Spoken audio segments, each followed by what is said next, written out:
Dans cette partie, on va s'intéresser à un module intéressant, c'est le module Turtle. C'est un module qui nous permet de tracer des formes géométriques sur l'écran.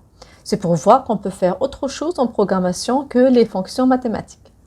Alors, donc le module Turtle, c'est un module graphique qui permet de piloter un crayon afin de tracer dynamiquement des figures géométriques.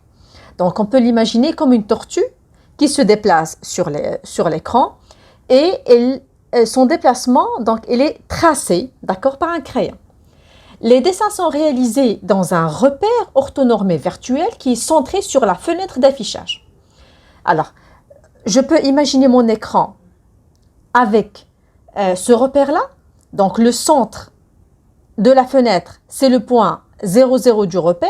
Alors, par exemple, si je veux me positionner dans ce point-là et commencer mon tracé à partir de ce point-là, donc je vais utiliser la fonction goTo et je mettrai entre parenthèses 50-50. Ça veut dire je veux me positionner dans ce point-là qui a les coordonnées 50-50. Alors, le repère n'est pas visible à l'écran, donc il faut faire un peu de calcul. Alors, la forme par défaut du crayon de tracé est une flèche orientée placée au départ, à l'origine du repère. Donc, au début, le point de départ, il est au centre. Alors, le crayon est situé à la pointe. La flèche montre le sens du tracé en cours ou à venir. Donc, on verra ça avec un exemple. Alors, on va d'abord découvrir les fonctions de base. Alors, d'abord, la fonction reset, il permet d'effacer l'écran. Donc, je peux tracer par exemple un rectangle, faire appel à la fonction reset pour effacer et ensuite tracer un triangle.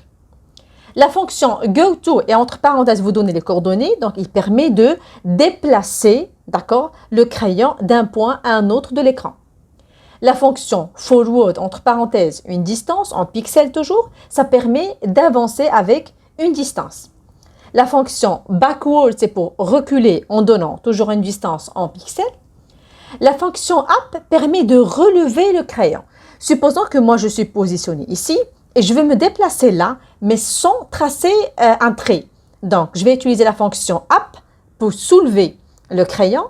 Ensuite, je vais avancer par la fonction forward, entre parenthèses, une distance, par exemple 150 pixels. Et ensuite, je vais faire la fonction down pour remettre le crayon sur l'écran. Alors, la fonction color permet de définir la couleur du tracé. La fonction left permet de tourner à gauche avec un angle. L'angle est donné en degrés. La fonction right permet de tourner à droite avec un angle. La fonction width permet de définir l'épaisseur du tracé. Et la fonction write permet d'ajouter un texte à votre tracé. Donc, on verra ça plus en détail avec des exemples. Donc, je lance mon interpréteur avec le premier exemple. Alors, regardez bien avec moi. Donc là, première chose, bien sûr, je suis là en mode batch, en mode script et pas en mode interactif. D'accord? Alors, from turtle import étoile, donc j'importe toutes les fonctions de la bibliothèque. Alors, j'ai fait forward 100, ça veut dire j'ai avancé par 100 pixels.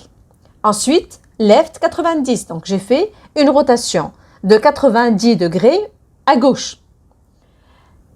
Encore une fois, j'ai avancé par 100, j'ai fait une rotation par 90, j'ai avancé par 100, j'ai fait une rotation par 90 et j'avance par 100 et je fais une rotation de 90. Donc, je vais exécuter ça pour voir ce que ça donne.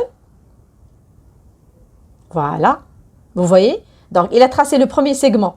Ensuite, une rotation à gauche de 90 degrés.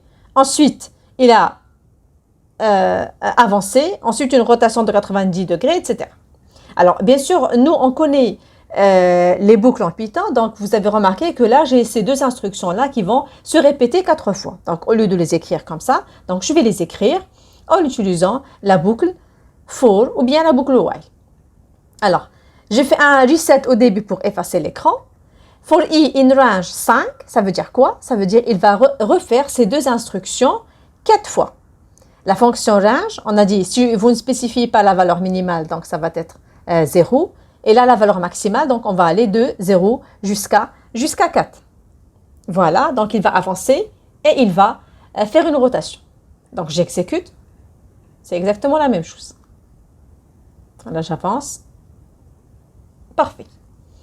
Alors, un deuxième exemple.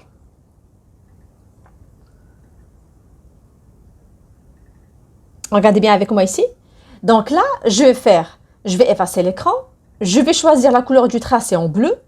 Je vais choisir l'épaisseur du tracé, c'est 3 pixels. Begin fill, ça veut dire quoi? Ça veut dire je veux remplir, tracer, mais remplir une forme géométrique. Alors ensuite, j'ai tracé ici le rectangle, excusez-moi, le carré. Et ensuite, la end fill, c'est pour terminer le remplissage. Donc ça, c'est pour commencer le remplissage et là, c'est pour le terminer. Donc, on va exécuter pour voir ce que ça donne. Voilà, je trace, ensuite je remplis. C'est clair? On peut voir d'autres exemples. Par exemple ici, c'est un petit programme élaboré par un étudiant l'année dernière. Voilà, d'abord le carré, ensuite l'étoile à l'intérieur. Donc on peut faire énormément de choses avec ce module-là en Python en utilisant uniquement les fonctions qui sont déjà prédéfinies.